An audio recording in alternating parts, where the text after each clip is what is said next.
All right, Paul and Ian, so just to give you just a heads up of your part here. So this is the wall structure. We've got even a 7/8 spacer, basically a ½ inch and 3/8. That gives you the 7/8 that's under here, in between here. And again, this is before the grinding stage.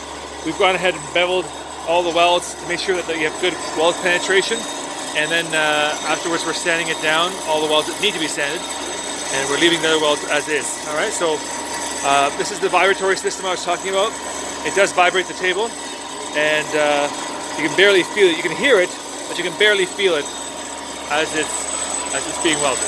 All right, so they're just Kevin and Dave just discussing it. And you can see the welding table that we're using here. It's all set up here, square, so everything is just right. All right, and that way this frame will have very little distortion, and it'll be stress relieved as well. That means that far less chance of things breaking down the road. That's it.